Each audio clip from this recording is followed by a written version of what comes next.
ओम नमो भगवते वासुदेवाय नमः। संक्षिप्त महाभारत कथा वन पर्व के अंतर्गत भाग 15। आज की कथा में नारद जी द्वारा तीर्थ यात्रा की महिमा का वर्णन तथा धौम्य द्वारा तीर्थों का वर्णन। जन्मेजय ने पूछा, भगवान, मेरे परदादा अर्जुन के वियोग में शेष पांडवों ने कम्यक वन में किस प्रकार अपने दिन बिताए?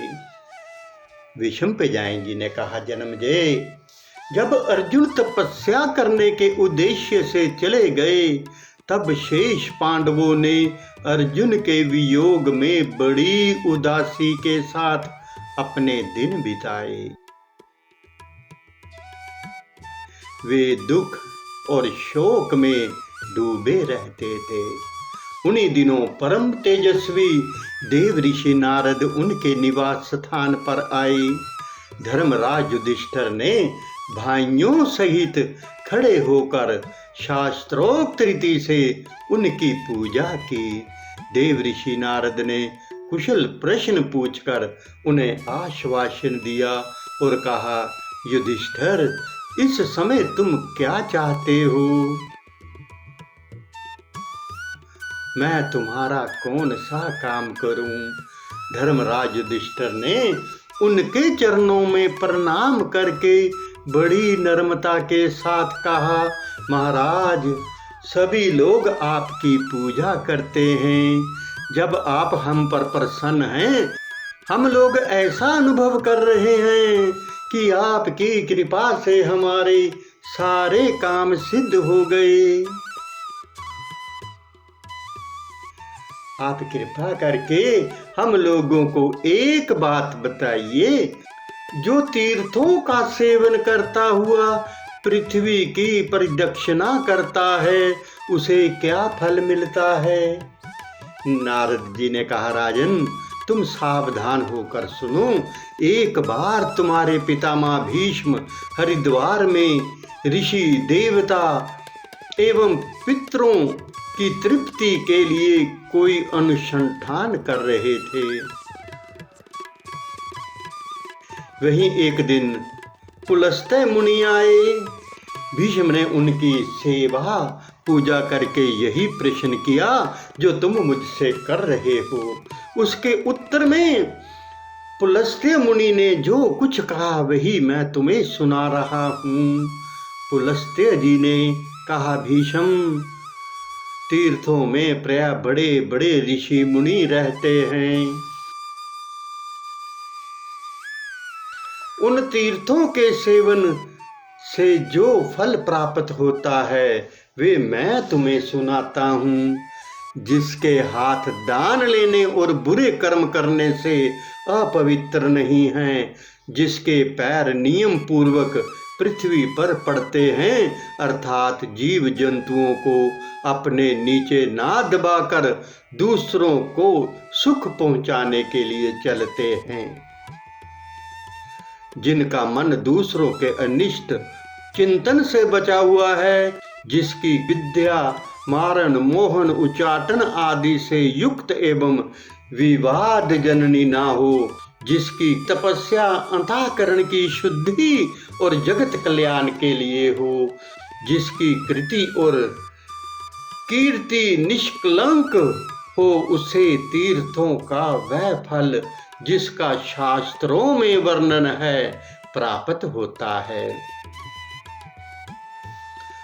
जो कोई किसी प्रकार का दान नहीं लेता, जो कुछ मिल जाए उसी में संतुष्ट रहता है और साथ ही अहंकार भी नहीं करता, जो दंभ एवं कामना से रहित है, थोड़ा खाता और इंद्रियों को वश में रखता है, साथ ही समस्त पापों से बचा भी रहता है, जो कभी किसी पर क्रोध नहीं करता, स्वभाव से ही सत्य का पालन करता है, दृढ़ता से अपने नियमों में संलग्न रहता है और समस्त प्राणियों के सुख दुख को अपने शरीर के सुख दुख के समान ही समझता है, उसे शास्त्रोक्त तीर्थ फल की प्राप्ति होती है। तीर्थ यात्रा के द्वारा निर्धन मनुष्य भी बड़े बड़े यज्ञों का फल प्राप्त कर सकता है। मृत्यु लोक में भगवान का पुष्कर तीर्थ बहुत ही प्रसिद्ध है। पुष्कर में करोड़ों तीर्थ निवास करते हैं। आदित्य, वसु, रुद्र, साध्य, मरुदगण, गंधर्व, अप्सराएं सर्वदा वहां उपस्थित रहते हैं। बड़े बड़े देवता, दैत्य और ब्रह्म ऋषियों ने तपस्या करके वहां सिद्धि प्राप्त की है। जो उदार पुरुष मन से भी पुष्कर का स्मरण करता है, उसके पाप नष्ट हो जाते हैं और स्वर्ग की प्राप्ति होती है। स्वयं ब्रह्मा जी बड़े प्रेम से पुष्कर में निवास करते हैं। इस तीर्थ में जो स्नान करता है और देवता पितरों को संतुष्ट करता है, उसे अश्वमेघ यज्ञ से भी 10 गुना फल मिलता है। जो पुष्करारायण तीर्थ में ब्राह्मणों को भी भोजन कराता है, उसे इस लोक और परलोक में सुख मिलता है। मनुष्य स्वयं शाक, कंदमूल, फल आदि जिस वस्तु से अपना जीवन निर्वाह करता है, उसी वस्तु के द्वारा श्रद्धा के साथ ब्राह्मण को भोजन करावे। किसी से भी ईर्ष्या ना करें। जो ब्राह्मण, क्षत्रिय, वैश्य, शूद्र परम पवित्र पुष्कर तीर्थ में स्नान करते हैं, उन्हें फिर जन्म ग्रहण नहीं करना पड़ता। कार्तिक मास में पुष्कर तीर्थ में वास करने से अक्षय लोकों की प्राप्ति होती है। जो साईं और प्रातःकाल दोनों हाथ जोड़कर पुष्कर क्षेत्र में आए हुए तीर्थों का स्मरण करता है, उसे समस्त तीर्थों में स्नान करने का पुण्य प्राप्त होता है। स्त्री अथवा पुरुष ने अपनी आयु भर में जो पाप किया हो, वे सब पुष्कर तीर्थ में स्नान करने मात्र से नष्ट हो जाता है। जैसे देवताओं में भगवान विष्णु प्रधान हैं, वैसे ही तीर्थों में पुष्कर राज प्रधान है।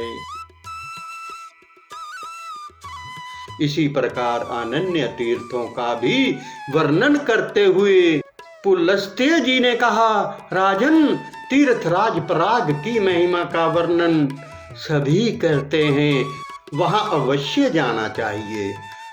उसमें ब्रह्मा आदि देवता, दिशाएं, दिग्पाल, लोकपाल, सध्यपित्र, सनत कुमार आदि परम महर्षि,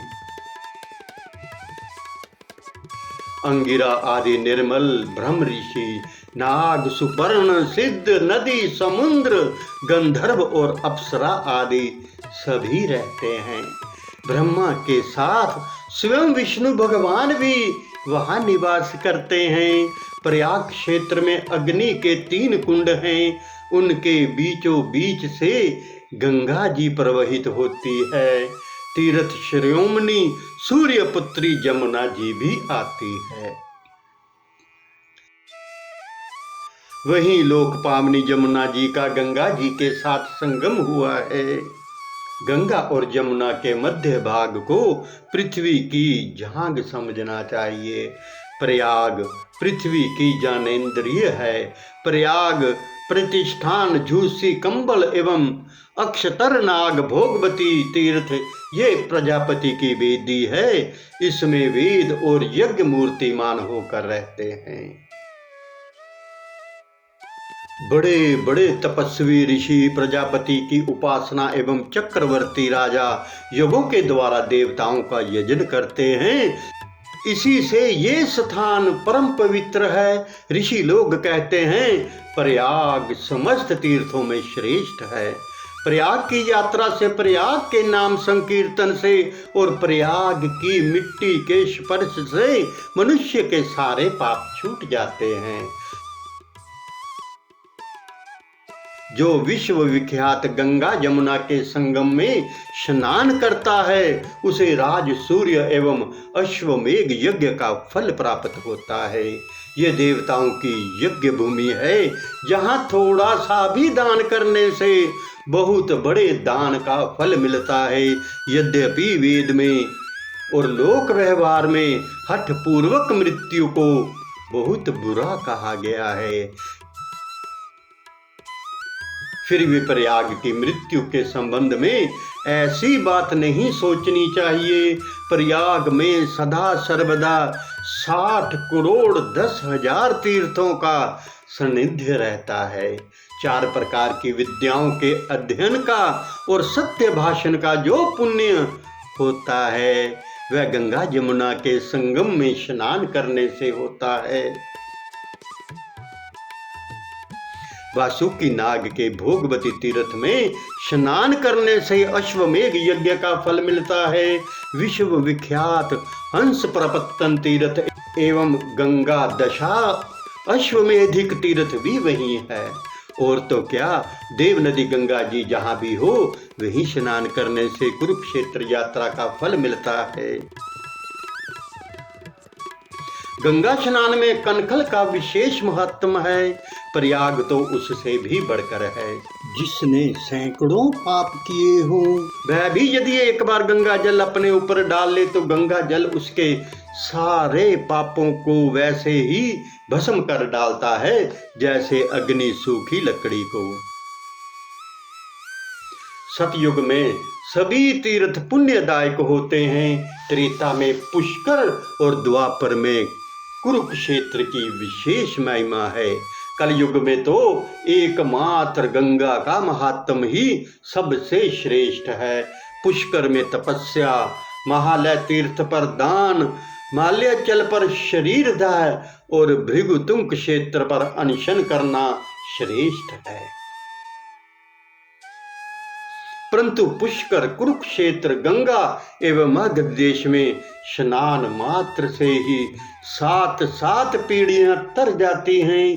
गंगा जी नामोच्चारण मात्र से पापों को धो बहाती है। दर्शन मात्र से कल्याण दान करती है। स्नान और पान से 7 पीढ़ियों तक पवित्र कर देती है। जब तक मनुष्य की हड्डी गंगा जल में रहती है तब तक उसे स्वर्ग में सम्मान प्राप्त होता है। जो पुण्य तीर्थ एवं पुण्य क्षेत्रों का सेवन करते हैं वह पुण्य उपार्जन करके स्वर्ग के अधिकारी होते हैं। ब्रह्मा जी ने ये बात स्पष्ट कर दी है। गंगा के समान कोई तीर्थ नहीं, भगवान से बढ़कर कोई देवता नहीं और ब्राह्मणों से बढ़कर कोई प्राणी नहीं। जहाँ गंगा जी है वही पवित्र देश है, वही पवित्र तपोवन है। गंगा तट का स्थान ही सिद्ध क्षेत्र है। भीष्म, मैंने जो तीर्थ यात्रा का वर्णन किया है वह सत्य है।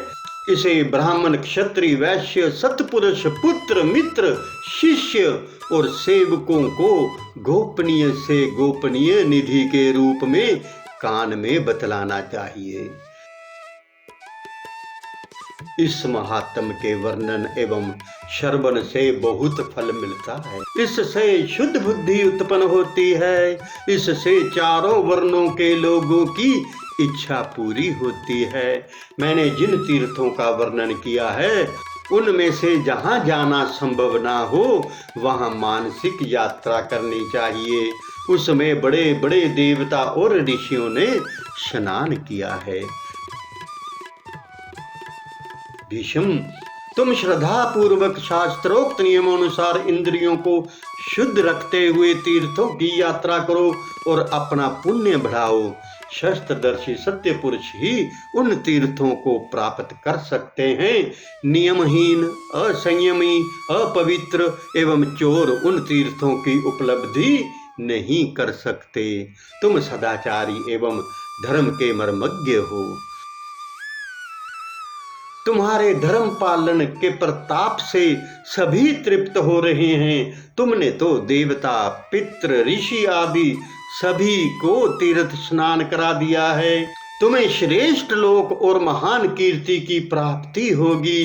धर्मराज भीष्म पितामह से इतना कहकर पुलस्त्य मुनि वहीं अंतर्ध्यान हो गए। भीष्म पितामह ने विधि पूर्वक तीर्थ यात्रा की। जो इस विधि से पृथ्वी की परिक्रमा करता है उसे 100 अश्वमेघों का फल प्राप्त होता है।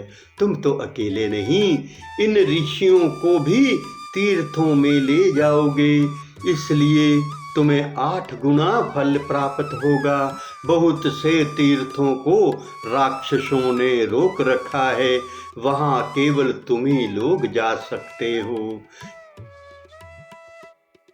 तीर्थों में वाल्मीकि, कश्यप, दत्तात्रेय, कुंडजठर, विश्वामित्र, गौतम, असित, देवल, मार्कंडे, गालव, भारद्वाज, वशिष्ठ मुनि, उद्धालक, शौनक, व्यास, शुकदेव, दुर्वासा, जाबली आदि बड़े बड़े तपस्वी ऋषि तुम्हारी प्रतीक्षा कर रहे हैं।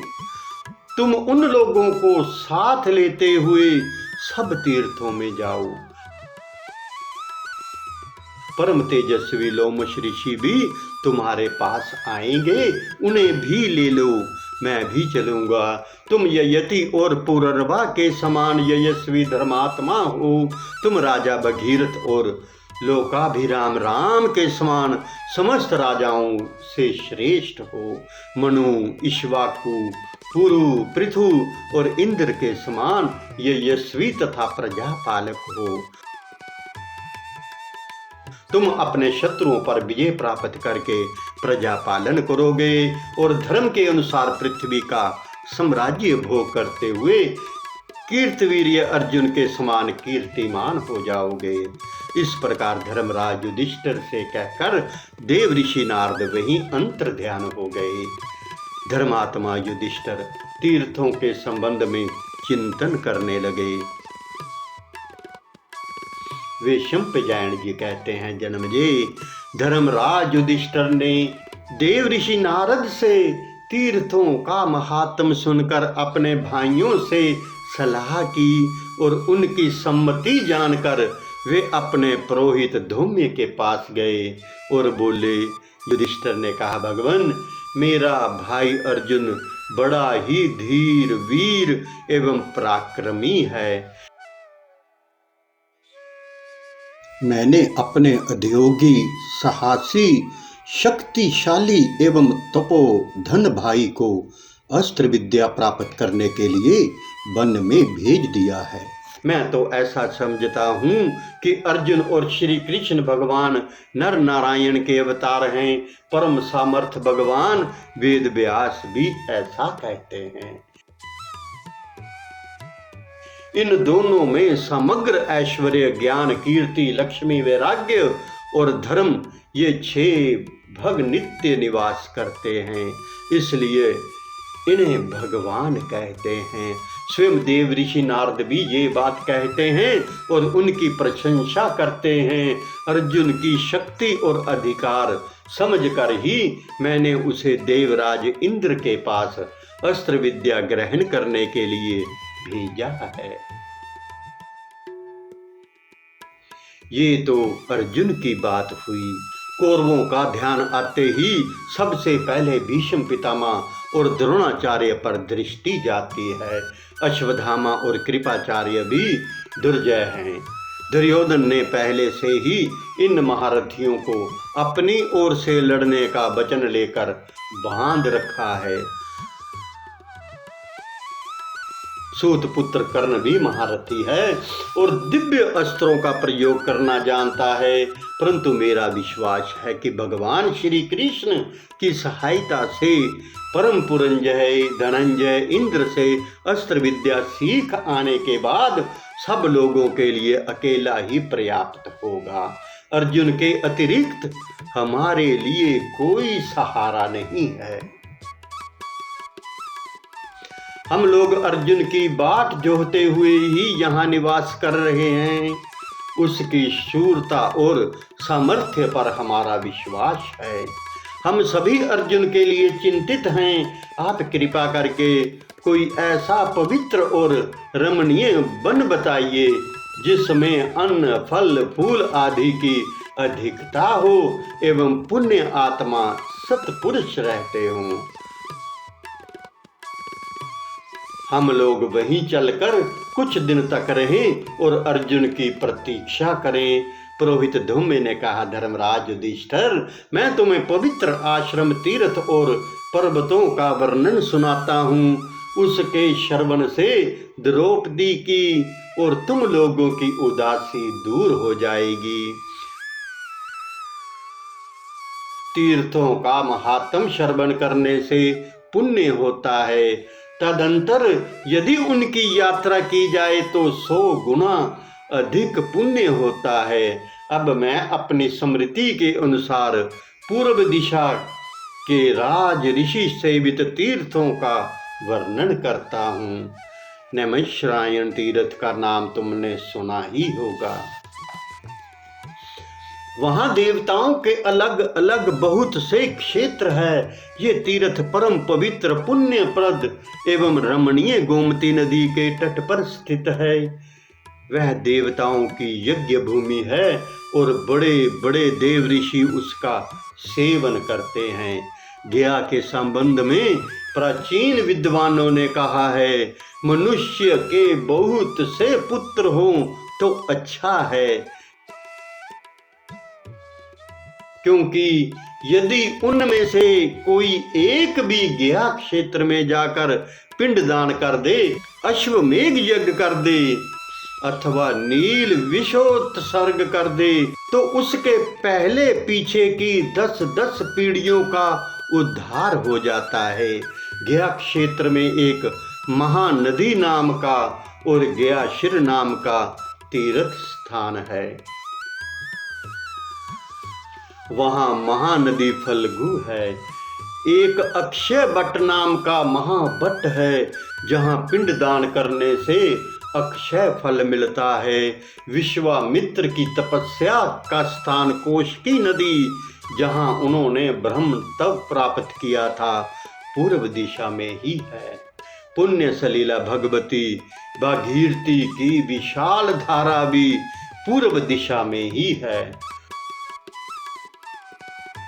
उसके तट पर बड़ी बड़ी दक्षिणाएं देकर राजा भगीरथ ने बहुत से यज्ञ किए थे। गंगा और जमुना का विश्व विख्यात संगम स्थान प्रयाग है। वे परम पवित्र और पुण्यप्रद है। बड़े बड़े ऋषि उसकी सेवा करते हैं। सर्वात्मा ब्रह्मा जी ने वहाँ बहुत से यज्ञ याग किए थे, इसलिए उसका नाम प्रयाग पड़ा है। अगस्त्य मुनि का उत्तम आश्रम और बड़े बड़े तपस्वियों से परिपूर्ण तपोवन भी पूर्व दिशा में ही है। कालंजर पर्वत पर हिरण्यबिंदु आश्रम है। अगस्त्य पर्वत बड़ा रमणीय, पवित्र एवं कल्याण साधना के उपयुक्त है। परशुराम का तपस्या क्षेत्र महेंद्र पर्वत, जिस पर ब्रह्मा ने यज्ञ किया था, उधर ही है। बहुधा और नंदा नाम की नदियां भी वही हैं। दक्षिण दिशा में गोदावरी नाम की पवित्र नदी बहती है। उस नदी का जल मंगलमय एवं तपस्वियों के द्वारा सेवित है। उसके तट पर बड़े बड़े ऋषियों के आश्रम हैं। वीना और भगीरथी नदी के जल भी बड़े पवित्र हैं। उधर से ही राजा नृग की पयोशनी नदी भी है। पयोशनी नदी का जल पात्र में पृथ्वी पर अथवा वायु के द्वारा उड़कर शरीर का स्पर्श कर ले तो जीवन भर के पाप नष्ट हो जाते हैं। एक और गंगा आदि सब नदियों को रखा जाए और दूसरी ओर परम पवित्र पयोशनी को, तो पयोशनी नदी ही सबसे बढ़कर होगी, ऐसा मेरा विचार है। द्राविड़ देश के अंतर्गत पांड्य तीर्थ में अगस्त्य तीर्थ, वरुण तीर्थ और कुमारी तीर्थ भी हैं। ताम्रपर्णी नदी, गोकर्ण आश्रम, अगस्त्य आश्रम आदि भी बहुत ही पुण्य पद और रमणीय है। सौराष्ट्र देश में बड़े ही महिमा में आश्रम, देव मंदिर, नदियां और सरोवर हैं। सौराष्ट्र देश के चमसोधेवेधन और प्रभास तीर्थ के विश्व विद्युत हैं। पांडरक तीर्थ एवं उज्जायक पर्वत भी हैं। सौराष्ट्र देश में ही द्वारका भी है, जिसमें पुराण पुरुषोत्तम भगवान श्री कृष्ण निवास करते हैं। वे सनातन धर्म के मूर्तिमान स्वरूप हैं। वेदज्ञ और ब्रह्मज्ञ महात्मा वास्तव में श्री कृष्ण का वही स्वरूप बतलाते हैं। कमल नयन भगवान श्री कृष्ण पवित्रों में पवित्र, पुण्यों में पुण्य, मंगलों में मंगल, देवताओं में देवता हैं। वे अक्षर अक्षर और पुरुषोत्तम सब कुछ हैं। उनका स्वरूप अचनित्य एवं अविरचनीय है। वही प्रभु द्वारका में निवास करते हैं। पश्चिम दिशा के अनर्थ देश के अंतर्गत बहुत से पवित्र और पुण्य पद देव मंदिर तथा तीर्थ हैं। वहाँ पुण्य सलीला नर्मदा नदी है। उसकी गति पश्चिम की ओर है। उसके तट पर बड़े सुंदर सुंदर वृक्ष, झाड़ियां एवं जंगल हैं। तीनों लोकों के पवित्र तीर्थ, देव मंदिर, नदी, वन, पर्वत, ब्रह्म आदि देवता, ऋषि, महर्षि, सिद्ध, चारण और बड़े बड़े पुण्य आत्मा प्रतिदिन नर्मदा के पवित्र जल में स्नान करने के लिए आते हैं। नर्मदा तट पर ही विश्वा मुनि का आश्रम है, जहाँ कुबेर का जन्म हुआ था। वह दुर्य शिखर नामक पर्वत भी नर्मदा तट पर ही है। उधर केतुमाल, मध्या नदी और गंगा द्वार, ये तीन तीर्थ हैं। सेंधवारण्य नाम का एक पवित्र वन है। उसमें तपस्वी ब्राह्मण रहते हैं। ब्रह्मा का पुण्यदायक सरोवर पुष्कर भी बहुत प्रसिद्ध है। वे कर्म मार्ग को त्याग कर ज्ञान मार्ग पर आरूढ़ होने वाले ऋषियों का पवित्र आश्रम है। उसके संबंध में स्वयं श्री ब्रह्मा जी ने कहा है कि जो मनस्वी पुरुष मन से भी पुष्कर तीर्थ की यात्रा की इच्छा करता है, उसके सारे पाप नष्ट हो जाते हैं और अंत में उसे स्वर्ग की प्राप्ति होती है। उत्तर दिशा में परम पवित्र सरस्वती नदी के तट पर भी बहुत से तीर्थ हैं। यमुना नदी का उद्गम भी उत्तर दिशा में ही है। पलाक्षावतरण नाम के मंगलमय तीर्थ में यज्ञ करके सरस्वती नदी में अभ्रत स्नान किया जाता है, फिर स्वर्ग की प्राप्ति होती है। अग्निशिर तीर्थ भी वहीं है। सरस्वती नदी के तट पर बालखिल्य ऋषियों ने यज्ञ किया था। सतपुरुष उसकी महिमा का बखान करते हैं। दशद्वत नदी, न्युग्रोथ, पांचाल्य, दलभ्य घोष और दलभ्य नाम के आश्रम भी वही हैं। उत्तर के पर्वतों में से एक पर्वत को फोड़कर गंगा जी निकली थी। उसी स्थान का नाम गंगा द्वार है। उस पवित्र तीर्थ में बड़े बड़े ब्रह्म ऋषि निवास करते हैं। कनखल में सनत कुमार का निवास स्थान है। पुरु पर्वत भी वही है। भृगु मुनि की तपस्या का स्थान भृगु तुंग महापर्वत भी है। भगवान नारायण सर्वत्र सर्वव्यापक सर्वशक्तिमान एवं पुरुषोत्तम हैं। उनकी कीर्ति बड़ी मंगलमयी है। उनकी विशाला नाम की नगरी बद्रिका आश्रम के पास है। विशाला नगरी तीनों लोकों में परम पवित्र और प्रसिद्ध बद्रिका आश्रम के पास पहले ठंडे और गर्म जल की गंगा बहती थी। उसमें सोने की रेत चमका करती थी। बड़े बड़े ऋषि मुनि देवी देवता भगवान नारायण को नमस्कार करने के लिए उस आश्रम में जाते हैं। स्वयं परमात्मा का निवास स्थान होने के कारण उस तीर्थ में जगत के संपूर्ण तीर्थ और देव मंदिर निवास करते हैं। वे पुण्य क्षेत्र, तीर्थ एवं तपोवन पर ब्रह्म स्वरूप है, क्योंकि देवाधिदेव निखिल लोक माहेश्वर परमेश्वर स्वयं उस आश्रम में निवास करते हैं। परमात्मा के परम स्वरूप को जो पहचान लेता है उसे कभी किसी प्रकार का शोक नहीं होता। उन्हीं भगवान के निवास स्थान विशाला भद्रिका आश्रम में बड़े बड़े देव ऋषि, सिद्ध और तपस्वी निवास करते हैं। अवश्य ही वे तीर्थ अनन्य पवित्र तीर्थों से भी परम पवित्र है। धर्मराज, तुम श्रेष्ठ ब्राह्मणों और भाइयों के साथ तीर्थों की यात्रा करो, तुम्हारे मन का दुख मिटेगा और अभिलाषा पूर्ण होगी। पुरोहित धौम्य इस प्रकार पांडवों से कह रहे थे। उसी समय परम तेजस्वी लोमस ऋषि के दर्शन हुए। ओम नमो भगवते वासुदेवाय नमः। एक विनम्र निवेदन है कि संपूर्ण महाभारत की रोचक एवं ज्ञानवर्धक कथाओं का आनंद लेने के लिए आप हमारे YouTube चैनल कहना सेवा के साथ जुड़ें तथा अपने सभी मित्रों को भी हमारे चैनल को लाइक और सब्सक्राइब करने के लिए आज ही आमंत्रित करें। आपके मित्र भी इन कथाओं का आनंद लें। धन्यवाद। हरे कृष्ण कृष्ण कृष्ण हरे हरे, हरे राम राम राम हरे हरे। जय श्री कृष्ण।